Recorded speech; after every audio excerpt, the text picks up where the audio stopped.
前はもう死んでいる。何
？Welcome, dear viewer. This is Derpy, and it's been quite a while, at least for commentary anyway. I actually decided to sit down and actually just commentate over this session of invasions, because these invasions have actually been on the back burner for quite a while, since summer of like July. So I actually got around to doing it finally, I guess. But these videos, I'm not gonna be particularly commentating over like certain things that happen in invasions, because there's a lot of other people out there in the community that do it a lot better than I do it. One of the things I wanted to talk about early on in this video is a Discord that I'm in, a Discord by the name of Soul Level 90 Discord. which is a Dark Souls 3 invasion focused Discord.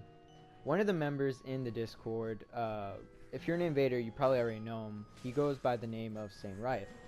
Now, he has become quite a figure for invaders to rally behind. And if you are beginning to go in invasions or plan to go to invasions, I would say check out his content because he has a lot of good tips and mindsets and stuff like that to actually ready you for what's to come in an invasion. Another member, which is by the name of Trunk, who I'm actually co-invading with, me and him actually go way back.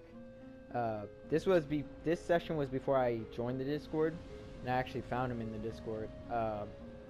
Me and him actually encountered each other quite a bit throughout the life cycle of the game. We actually encountered each other quite a bit throughout the game's life cycle in just different areas and soul levels and stuff. And when I finally joined the Discord, I actually found him. But after this invasion, this clip right here, he actually sent me a message like, dude, what the heck? I see you everywhere. And I'm like, yeah, I know, dude. I see you all the time too. He's just a funny circumstance that we actually encounter each other so often. But he's a very experienced invader. But on the case of Saint Riot, he's a good figure to rally behind just because of his content, keeping the longevity of the game going, and you know, invading still relevant and stuff like that. Another member that I wanted to briefly mention was a YouTube channel by the name of SchwaAkari. Now, the content that channel makes is honestly one of the best Dark Souls content I've seen. Mainly just because it completely changed the way I viewed invasions in particular. The approach to invasions that channel takes is like a theatrical one, and it makes like every invasion a story. It makes it just fun to watch, and it kind of has some analysis in it too, which is it's very informative too. And it's not try hard or anything. It's just like having fun in the game, and that's very much appreciated, especially when all the other YouTubers pertaining to like Dark Souls and stuff have kind of moved on, especially because of all the negative stuff that they said about the game and invasions and all that. Which, I mean, some complaints are, you know, it's understandable, but you know, after a while it just becomes kind of just like, okay, we get it, you don't like it, please stop. Because, you know, their fan base is just so impressionable by these guys, you know. But I'm very grateful that we have other creative people taking up the mantle, I guess, of responsibility of making content for Dark Souls.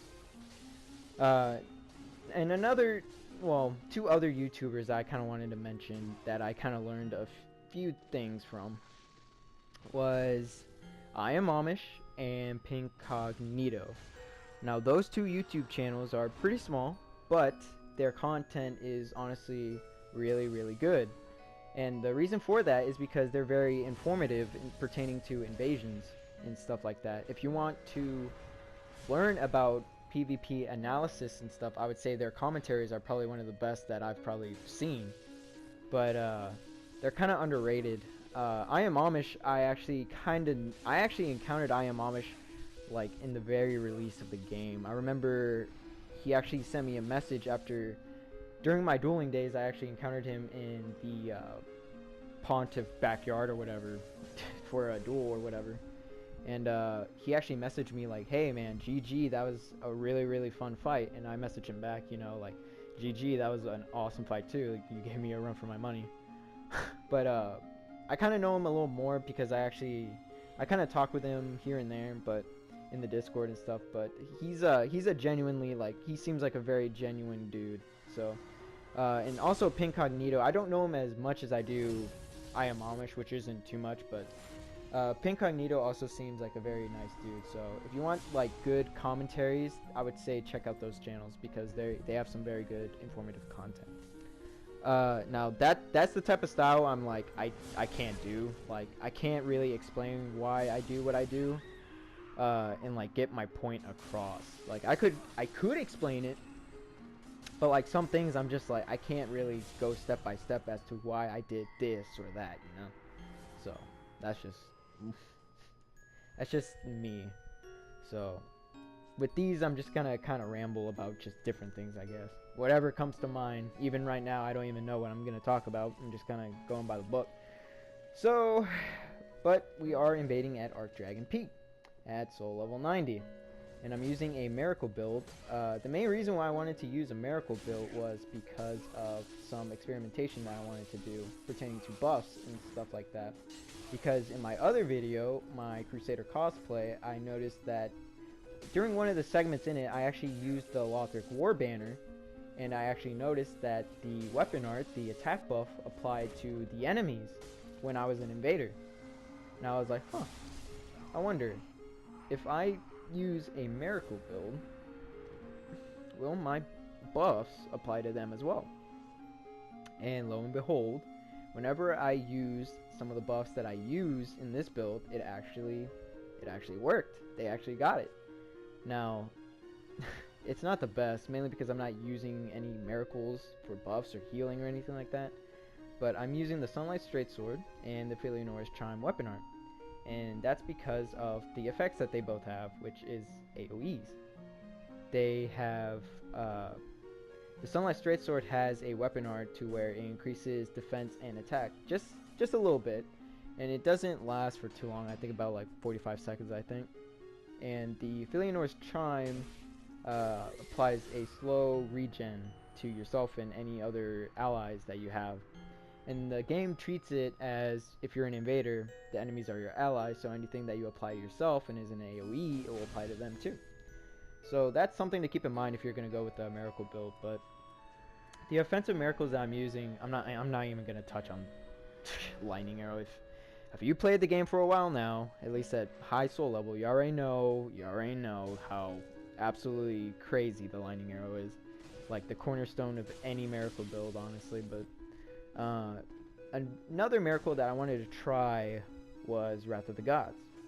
Now, Wrath of the Gods isn't as bad as people make it out to be. The only issue that I have with Wrath of the Gods is just the cost of like actually having and using it. Because Wrath of the Gods is good to use, even the base damage without any rings or anything like multipliers or anything like that. It's honestly pretty decent. Not the best, but it's pretty decent. The thing that kind of makes it just unusable, not unusable, sorry, it just makes it kind of high value to put on a build is high cost, sorry. High cost to put on a build is just the attunement slots.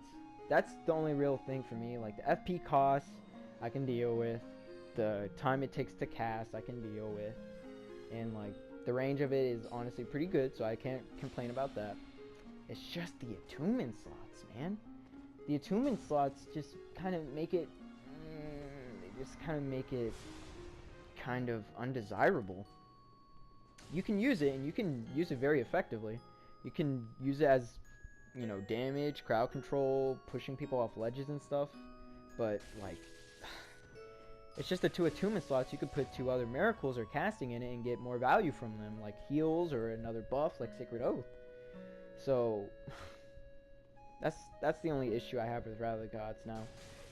Another miracle that I actually used before this was Divine Pillars of Light.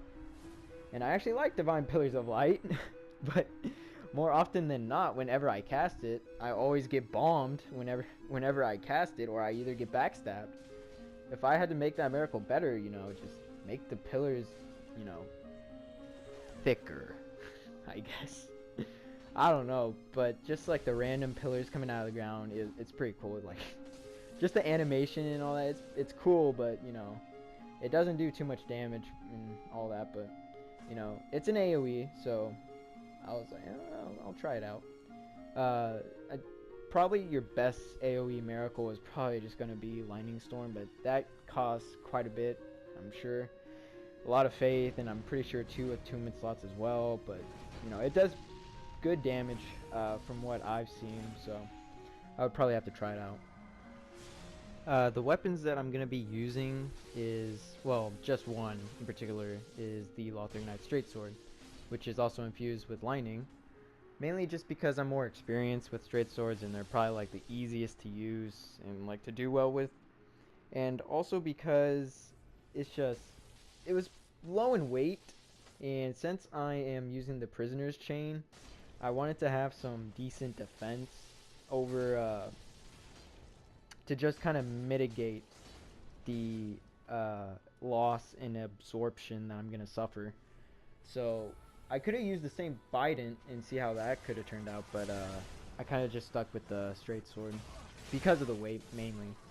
But you know, it's whatever. I like the fact that I have split damage too. That's also another thing.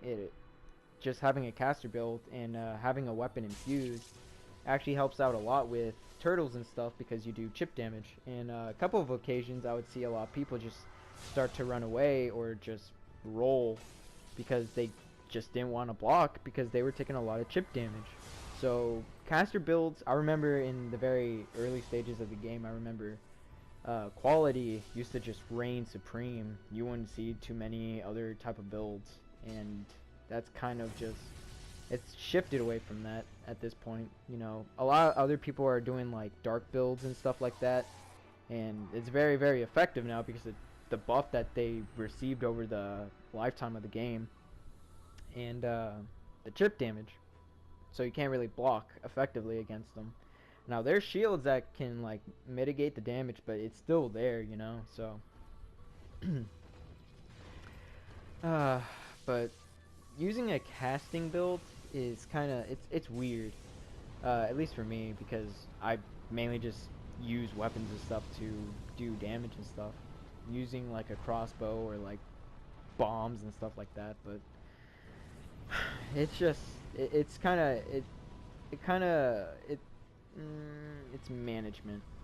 It's mainly management. If you don't have the right spell on, you can get punished. If you don't have the right catalyst, and there's just a lot of things that go into it that I think is just kind of too much for me. So I can't really imagine going like a full caster build, but you know, that's some people's forte, so, and they can make it work. Boy, they can they make it work. But I'm just mainly a melee guy, but you know, just getting out of my comfort zone and just doing other things other than, you know, straight swords, axes, lances, and stuff like that. It's just, it's fun to just step out and just experiment just a little bit, you know. One thing I did want to talk about in this video was a couple of things that I learned after this session, or just some things that come into mind right now. Is one thing that I wanted to talk about was unlocked play. Now, I don't think I do it too much in this session, but I remember as a couple of videos, I don't know the exact YouTuber, but I remember a couple of videos pertaining to unlocked play, and there was a couple of things that I picked up about it, especially to just implement it in my style. Was just the fact that some attacks just felt better when you did unlock play. Now, I don't know if that's true, but for instance, one of the weapons that I mainly use in my main like setup and arsenal is the Ring Knight Straight Sword. Now, if you use the Ring Knight Straight Sword, the weapon art, you'll notice that the slashes aim at the feet of the target. Now, if you actually go unlocked and you aim a little bit up to where like the chest is, you'll actually get the full amount of range that you want. So in that regard, going unlocked and using the weapon art actually is better for you because you're getting more range than you would if you stayed locked on, you know. Another instance is the partisan, like, or just any spear in general.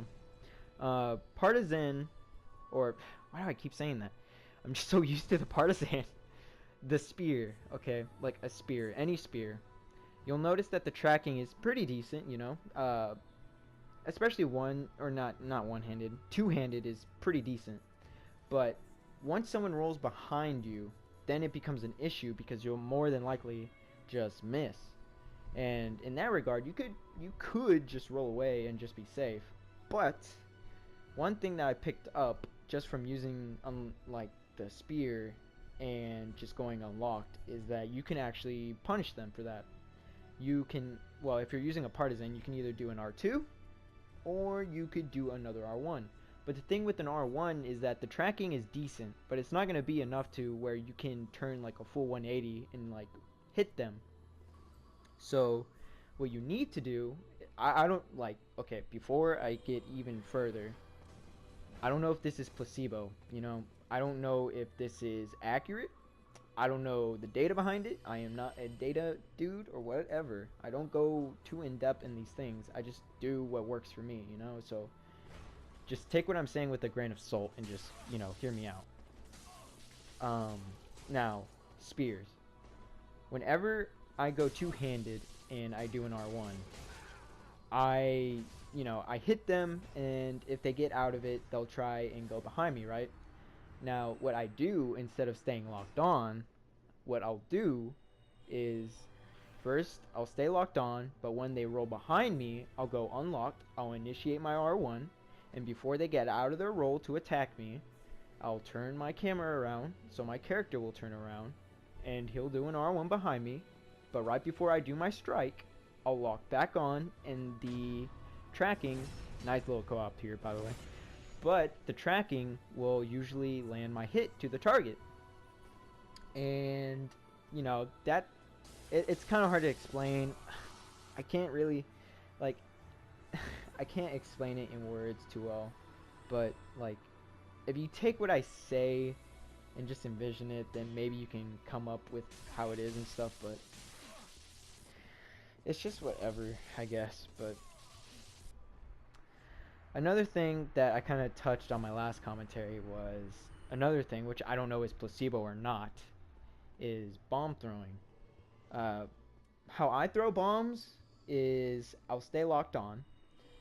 Well, first, before I get into that, there's a whole crazy theory in my head, which I don't know if it's placebo, but I just feel like it's true or works or whatever. I feel like a madman just by talking about it. But unlocked, you know, you throw a bomb, and the gosh dang it, trajectory will go, you know, it'll do an arc, a set arc. Now, if you do locked on, you know, more than likely your bomb is going to hit them at their feet or something if they're far away. But how I throw bombs is that I'll usually stay unlocked. I'll throw my bomb, like I'll get ready to throw my bomb, and while the bomb is still in my hand and I'm about to throw it, I'll lock back on to the target, and it will usually, more than likely not, gain extra range and hit them. Now, the thing about it is that I don't know if it's like for certain or not, but like every time I do it, I find myself hitting targets that I feel like I wouldn't be able to hit otherwise if I was locked on. By the way, this invasion and next invasion is justice and some karma, so if you like some justice and karma, then, you know, stick around. But I could probably make a video for that, like a separate video, just a short video of like explaining what I mean, I guess. But that's just one thing that came up on my mind. But another thing that came into my mind as well is the scythe class and the weapon art. Like, and by the way, I don't point down too often, but dude, it is too good to pass up. It is too good. It is too good to pass up an opportunity to where you actually invade the same people again and they point down at you, you know? I can't miss it. I'm sorry. I am sorry, but the chance was too good to pass up, gosh dang it. But anyways, like scythes in general, like they're pretty hard to use effectively.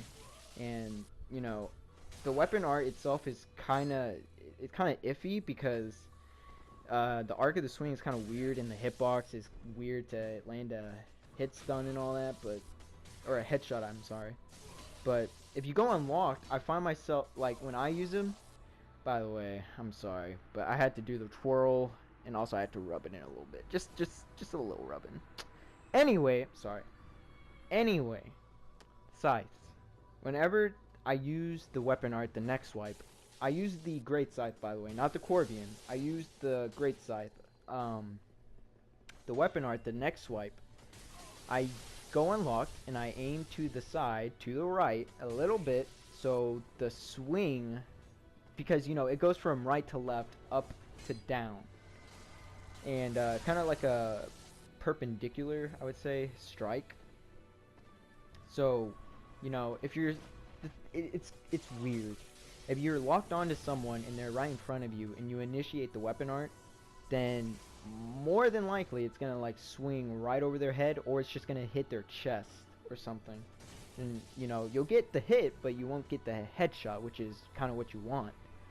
But, you know, if you go unlocked and, you know, just practice with it, then I guarantee you'll have more success with that weapon art if you do unlock. There is, well, I don't know if there is a video pertaining to that, but it's just something that you can, like, try out if you do plan on, like, experimenting with it, I guess. But I would love to see a video pertaining to that subject of just unlocked play and with sights and all that, but it's whatever. Another thing that I learned about invading in general, throughout my time of invading, is the usefulness of resins and bug pellets. Resins I can't really get into too much because I don't use too many weapons that are actually not infusable, buffable. I actually use the Ring Knight Straight-Sword a lot, and I use the Black Knight Greatsword, Partisan, which I sometimes buff, but I don't use it too often. But one thing that I did want to touch upon with resins and stuff, well, actually bundles in this case, is that with heavier weapons, that's actually a pretty good mix-up to swing and then apply your bundle to kind of throw off your opponent's roll and then catch them out of their roll, which is actually a technique I actually learned from Sir Gray. Also a very, very extremely experienced dude that, oh my gosh, he can wipe the floor with me. But one thing that I noticed with his curved greatsword play was that he will swing and I'll roll, because, you know, that's just reaction, you know. You'll roll and you'll try to punish it, you know, but he won't do another swing or back off. What he'll do is apply a bundle, and it will juke you out thinking he's going for another swing, and before you even realize it, you're gonna get hit by the next swing.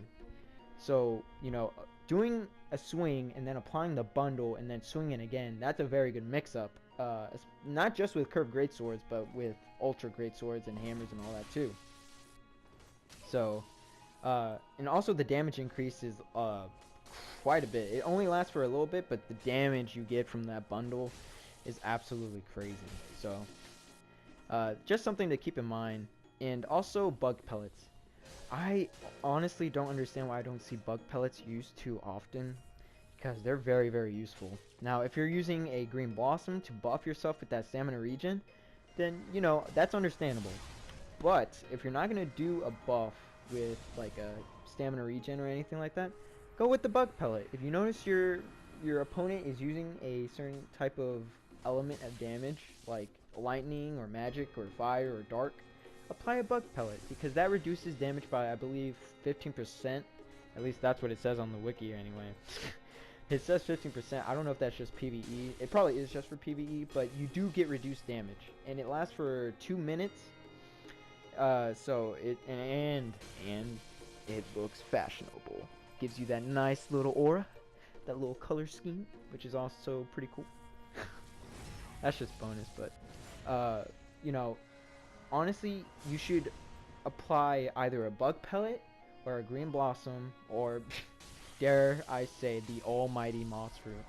You should apply something before you get into an invasion or you're about to engage with an opponent, because, you know, those are useful and they can save your life. They've saved my life countless number of times.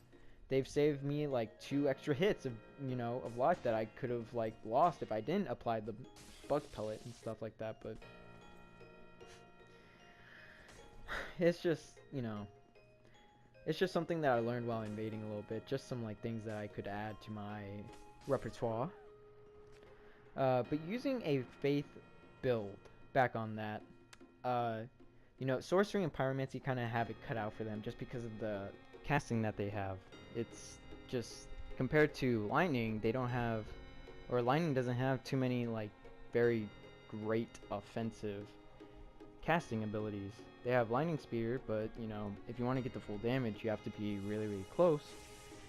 So there's kind of that, but I'm kind of on the fence of it because, you know, in my opinion, I feel like miracles shouldn't be that, you know, crazy and stuff in terms of offensive capabilities, because ultimately at the end of the day, I'm pretty sure what Miyazaki wanted and intended for miracle builds is just to be a support role, you know? So I'm not very salty about it not being very great in terms of like casting and all that, but it is, I do understand why people are like, I wish casting was better or miracles were better or whatever, but if you're gonna go with like a casting build and like an invasion or something, I would definitely say that probably pyromancer is probably your best bet. Not only that, is because the catalysts that they both have, pyromancy and sorcery, are just crazy compared to the miracle dual catalyst. And by dual catalyst, I mean like the weapon and catalyst hybrids that they have. Sorcery has like 4 or something. They have like, they have crazy amount. Pyromancy has Demon Scar. Okay, Demon Scar. That weapon, you already know. You already know. You've probably already seen it. It is absolutely crazy because it has the curved sword moveset and it has the capabilities of using pyromancies. And for miracles, we have Rosevariendo. Now it's not bad.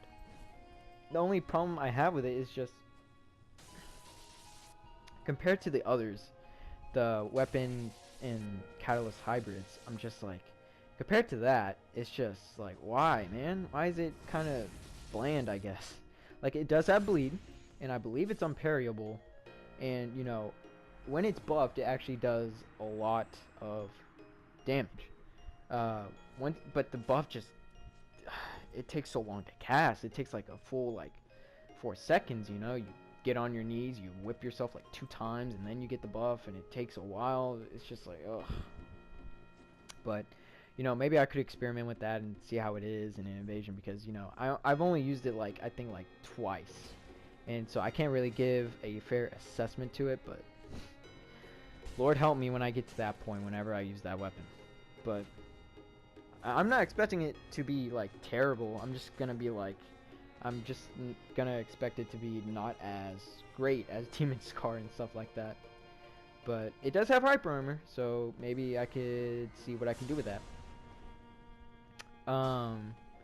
But that's another thing for another day. I do like this Faith build, and maybe I'll probably try out Saint Bite it another time, but I don't know what other Faith weapons I could use at soul level 90. And actually, like, I kind of want to use the Crescent Axe. I don't know if it's going to be good with the Faith build, but I want to use it in general. And it doesn't have to be a casting build, but I want to use the Crescent Axe because I actually like the strong attack of the axes when they have that buff, the War Cry. So, you know, I guess I'll see what I can do with that. But I've been trying to branch out with my weapons that I've been using in invasions. I've been trying to use Ultra Great Swords and a couple of Great Hammers and a couple of Great Axes, just because they're a lot more, well, they have, I feel like they were meant for invasions, honestly. Like, for duels, they're okay. Like, curved Great Swords, they're amazing and they can pass for dueling and in invasions, but like Great Hammers and Ultra Great Swords, they're kind of subpar in duels. But in invasions, I feel like that's where they really, really shine because of the hyper armor, the range, and damage. One Great Sword or Ultra Great Sword I've been using the Black Knight Ultra Great Sword. I just I like that weapon just because of the moveset it has. You know, I like I like diverse movesets, okay? Like, I don't like using a vanilla Ultra Greatsword. Like, that's the reason why I don't like using, you know, Lothric Ultra Greatsword or whatever, because, you know, it has damage and all that garbo, but, you know, I just cannot stand a weapon class having the same exact moveset and stuff. And I know some people are gonna be like, oh, but you use a really nice straight sword. It has the same strong attacks and stuff. But oh no, that's where you're wrong. Yeah, it is diverse. It's crazy. It's crazy with the weapon art. You gotta admit, it's a little diverse in that. But you know, I just, you know, like some strong attacks, I'm like, they're useful and like they're probably, you know, the best that they can be in the class and all that. But you know, just diverse movesets is really just what I wanted in this game. But in some regard, they actually outdid themselves in a couple of weapons. But one instance is the Black Knight Ultra Greatsword, which I like a lot because of the launch and the stab and all that. But the weapon art could be better. I don't know what it could. And that's another thing. Like you know, I don't fault them for putting the same exact moveset on some weapons categories, because even like I think to myself, like, if I was to create a unique attack for that weapon category, like what would it be, you know? But you know, I do have some thoughts on like what they could have done with like weapons and stuff, but you know, I don't know what it is, and you could fight me all you want, but I just feel like Dark Souls 3 just, I don't know.